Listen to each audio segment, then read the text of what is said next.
नमस्कार, मैं हूं आपके साथ अंकिता पाल। ब्रीडिंग की शुरुआत करते हैं। लोकसभा चुनाव को लेकर सभी पार्टियों के नेता अपने प्रत्याशियों के समर्थन में सभाएं कर रहे हैं। एटा लोकसभा में 7 मई को मतदान होना है, जिसे लेकर सीएम योगी आदित्यनाथ एटा में जनसभा को संबोधित कर रहे हैं। तो सीधा आपको लिए चलते हैं एटा। उन्होंने क्या कुछ कहा है, आपको भी सुनाते हैं। श्री हरि विष्णु की बड़ा अवतार के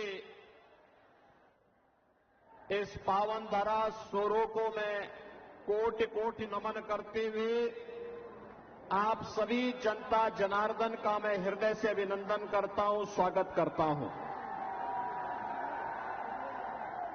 मंच पर उपस्थित प्रदेश सरकार में मंत्रिमंडल के मेरे सहयोगी श्री सुनील शर्मा जी, संदीप सिंह जी, लोकप्रिय सांसद श्री राजवीर सिंह राजू भैया, भारतीय जनता पार्टी के जिला के अध्यक्ष श्री संदीप जैन जी, जिलाध्यक्ष कासगंज श्री केपी सिंह सोलंकी जी, लोकसभा के प्रभारी नागेंद्र दुबे जी, लोकसभा के संयोजक श्री प्रतेंद्र पाल सिंह पप्पू भैया, जिला प्रभारी एटा हर्षवर्धन आर्य जी, जिला प्रभारी कासगंज सुश्री पूनम बजाज जी,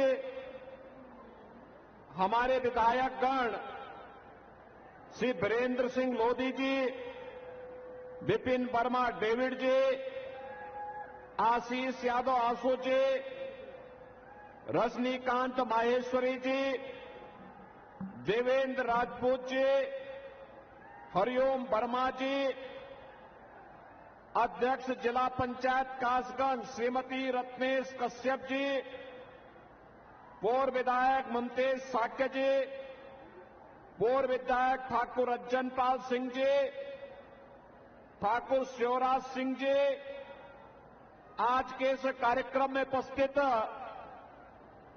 भारतीय जनता पार्टी और सहयोगी दलों के सभी पदाधिकारीगण, भारी संख्या में उपस्थित एटा संसदीय क्षेत्र और कासगंज से जुड़े हुए मेरे सभी बहनों और भाइयों, लोकसभा चुनाव 2024 तीसरे चरण के चुनाव के क्रम में आज मुझे सरदेव बाबूजी की कर्मभूमि एटा में आपके बीच में आने का अवसर प्राप्त हुआ है। बहनों और भाइयों, सतयुग में श्री हरि विष्णु के अवतार के रूप में बड़ा भगवान ने हिरण्याक्ष का यहीं पर वध करके इस धराधाम पर धर्म और न्याय की स्थापना करने का काम किया था। और यही कारण है कि भारतीय जनता पार्टी की सरकारों ने सोरो क्षेत्र को उसका पुरातन स्वरूप देने के लिए राजू भैया के प्रस्ताव पर जो कार्य प्रारंभ किया है, आने वाले समय में सोरो क्षेत्र भी एक महातीर्थ के रूप में विकसित होकर के यहां की जनभावनाओं का सम्मान करेगा। बहनों और भाइयों, यह कार्य केवल भारतीय जनता पार्टी ही कर सकती है। आप सब इस बात को जानते हैं। पहले एक कांग्रेस और सपा के लोग कहते थे ना, जब हम लोग कहते थे रामलला हम आएंगे, मंदिर वहीं बनाएंगे, ये लोग कहते थे कि देखो ये मजाक कर रहे हैं, ये बना ही नहीं पाएंगे। समाजवादी पार्टी के लोग कहते थे कि परिंदा भी पर नहीं मार सकता, और कांग्रेस के लोग कहते थे कि राम तो हुए ही नहीं। और बहनों और भाइयों, सरदेव कल्याण सिंह जी का त्याग, मोदी जी का नेतृत्व, आप सबके आशीर्वाद से अयोध्या में रामलला का भव्य मंदिर का निर्माण हो गया है। कल देश की राष्ट्रपति जी भी वहां राम मंदिर में दर्शन करने के लिए गई। पहली बार भारत का कोई राष्ट्रपति, महामहिम राष्ट्रपति राम जन्मभूमि दर्शन करने के लिए गया और पूरा देश अभिभूत होकर के देख रहा था वह दृश्य। बहनों और भाइयों, भगवान राम के प्रति जो द्रोह करने वाले लोग थे वे भी आपके पास हैं, आपके सामने हैं, और राम भक्तों की टोली भी आपके सामने है। और इसीलिए मैं आपके बीच आया हूं कि जिन लोगों ने सरदेव कल्याण सिंह जी का अपमान किया, याद करिए, कल्याण सिंह जी प्रदेश के मुख्यमंत्री थे, कल्याण सिंह जी की पूर्व गवर्नर भी थे, जनप्रतिनिधि रहे, कई बार विधायक और सांसद भी थे।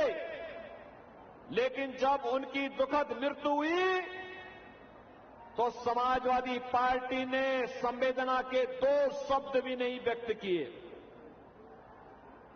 बहनों और भाइयों, हमारे नेता को अपमानित करने वाली समाजवादी पार्टी, राम को नकारने वाली समाजवादी पार्टी, आपकी आस्था के साथ खिलवाड़ करने वाली सपा और कांग्रेस क्या आपका वोट पाने का अधिकारी है? क्या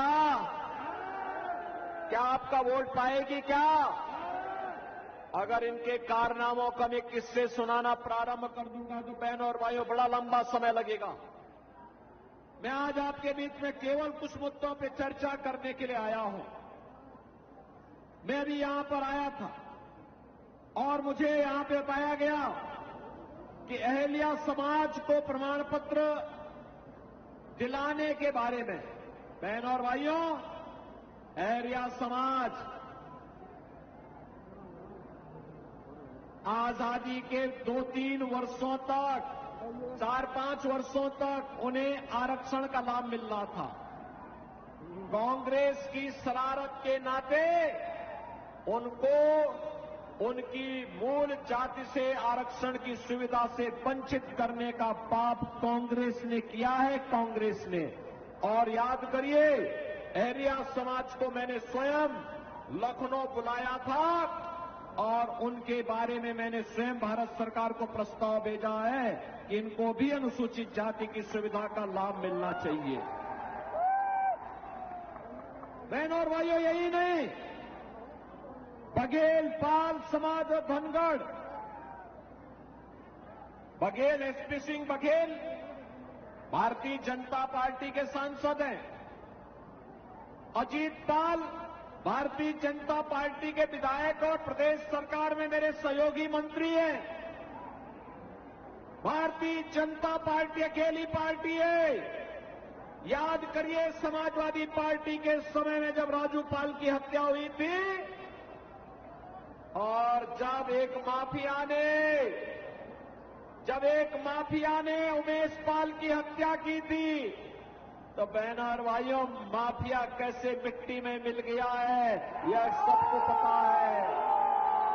और मैं आपसे यही कहने के लिए आया हूं, बहनों और भाइयों, मैं आपसे यही कहने के लिए आया हूं, भारतीय जनता पार्टी आपके हितों के लिए पूरी संवेदनशील तरीके से कार्य कर रही है, पूरी मजबूती के साथ काम कर रही है। ये चुनाव में हमें व्यक्ति नहीं देखना है, जाति नहीं देखनी है, मत और मजहब नहीं देखना है। चुनाव में हमें केवल मोदी जी को देखना है। पूरे देश के अंदर एक ही आवाज है। कल मैं महाराष्ट्र में था, परसों में वेस्ट बंगाल में था। मुझे अब तक 8 राज्यों में जाने का अवसर प्राप्त हुआ और बहनों और भाइयों, 8 राज्यों में जो माहौल है वह माहौल है, हर जनता एक ही स्वर से बोल रही है कि फिर एक बार पूरा पंडाल एक साथ बोले, जिससे दिल्ली तक आपका स्वर गूंजे। फिर एक बार फिर एक बार बहनों और भाइयों, जो मोदी सरकार का स्वर गूंज रहा है ना पूरे देश के अंदर, ये वैसे ही नहीं है। मोदी जी के नेतृत्व में 10 वर्ष में देश की कायाकल्प करने का जो कार्य हुआ है, आज उसके प्रति मोदी जी को कृतज्ञता ज्ञापित करते हुए आशीर्वाद जनता जनार्दन का प्राप्त हो रहा है। और उसी के लिए मैं आपका आह्वान करने के लिए आया हूं। याद करिए, ये कांग्रेस सपा की सरकार जब केंद्र में थी, बहुजन समाज पार्टी उनको सपोर्ट कर रही थी, तब क्या हाल थे? आतंकी घटनाएं कहीं भी हो जाती थी, विस्फोट कहीं भी हो जाते थे। अयोध्या में राम जन्मभूमि पर हमला हुआ, काशी में संकट मोचन मंदिर पर हमला हुआ, लखनऊ में हमले हुए, सीआरपीएफ के कैंप, रामपुर में हमला हुआ।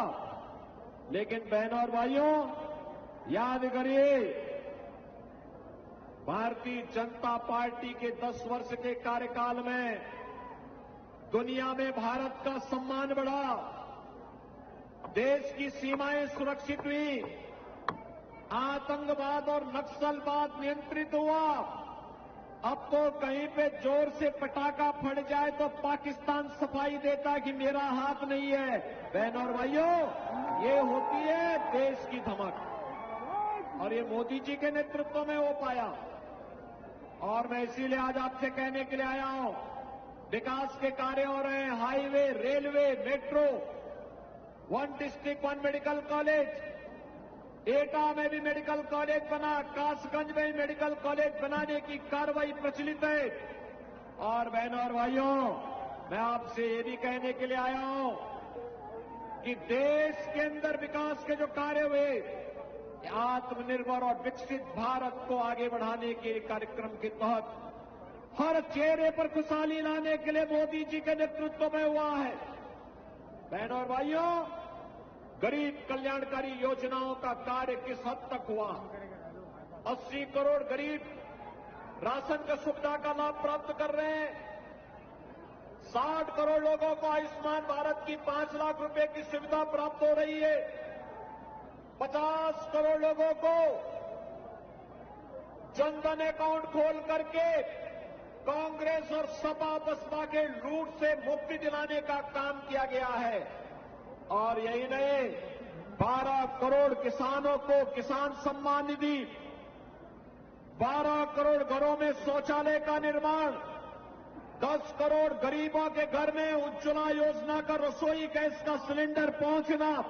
और हमने तो उत्तर प्रदेश में ये भी किया है कि हर उज्ज्वला योजना का कनेक्शन धारी को होली और दीपावली में फ्री में रसोई गैस के सिलेंडर भी उपलब्ध करवाने का काम करेंगे। हम तो उपलब्ध करवा रहे हैं। 4 करोड़ गरीबों के घर में मकान बन गए। बहनों और भाइयों, इतना काम मोदी जी के नेतृत्व में, और मोदी जी ने कहा है अगले 5 वर्ष में 3 करोड़ अन्य लोगों को मकान देंगे। राशन की सुविधा 5 वर्ष तक लगातार जारी रहेगी। आयुष्मान भारत की सुविधा भी जारी रहेगी। मैं तो आपसे कहने के लिए आया हूं, बहनों और भाइयों, कांग्रेस और सपा के गठबंधन से सावधान हो जाइए। कांग्रेस और सपा का गठबंधन 2 काम करने के लिए आया है। एक, उसने अपने मैनिफेस्टो में क्या कहा है?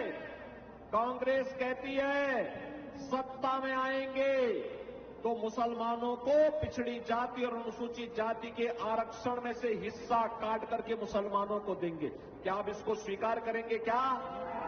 अरे तो बाबा साहब भीमराव अंबेडकर के संविधान का अपमान है। बाबा साहब भीमराव अंबेडकर ने कहा था कि देश के अंदर धर्म के आधार पर आरक्षण नहीं होना चाहिए, लेकिन कांग्रेस जानबूझ करके देश का इस्लामीकरण करने की नीयत से देश के अंदर तालिबानी शासन की व्यवस्था लागू करने की दृष्टि से देश को फिर से विभाजन की ओर धकेलने का कुत्सित प्रयास कर रही है। बहनों और भाइयों, एक तरफ यह आपके आरक्षण पर सेंध लगाने का काम कांग्रेस और सपा के लोग करेंगे, और दूसरी तरफ ये क्या कहते हैं, कहते हैं अल्पसंख्यकों को उनकी रुचि के अनुरूप खान पान की स्वतंत्रता देंगे। बहनों और भाइयों, मैं पूछना चाहता हूं, ऐसा कौन सा भोजन है अल्पसंख्यकों का? 7 मई को तीसरे चरण का मतदान होना है, जिसको लेकर हर पार्टी का कार्यकर्ता अपने प्रत्याशी के पक्ष में वोटिंग की भी अपील कर रहा। और इसी कड़ी में आपने देखा कि सीएम योगी आदित्यनाथ भी एटा पहुंचे थे, जहां पर प्रत्याशी के पक्ष में वोट करने की अपील करते हुए नजर आए। तो वहीं दूसरी तरफ वहां पर जितने भी कार्यकर्ता पहुंचे थे, कुछ लोग बुलडोजर लेकर भी पहुंचे थे। इस दौरान आपको दूसरी जगह भी ले चलते हैं और बढ़ते हैं आगे, और आपको ले चलते हैं मैनपुरी लोकसभा क्षेत्र में भी रोड शो किया गया है, जहां पर सीएम योगी आदित्यनाथ शामिल हुए। सीएम ने रैली को भी संबोधित किया है। क्या कुछ कह रहे, सुनाते हैं आपको।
योगी आदित्यनाथ,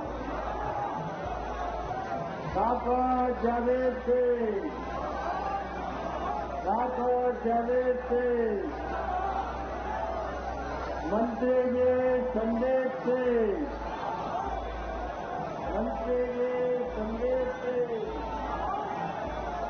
मंत्री जी असीम अरोड़, भारतीय जनता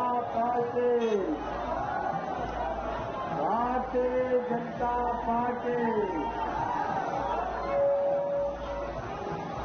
नरेंद्र मोदी,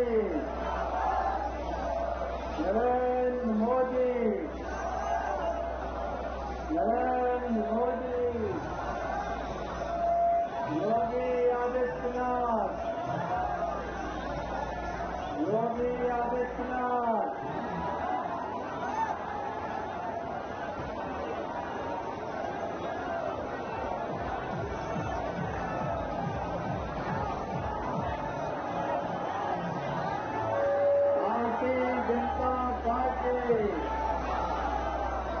भारतीय जनता पार्टी, नरेंद्र मोदी,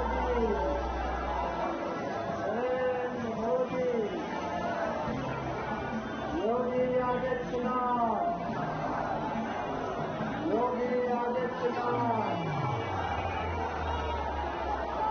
नरेंद्र मोदी,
पार्टी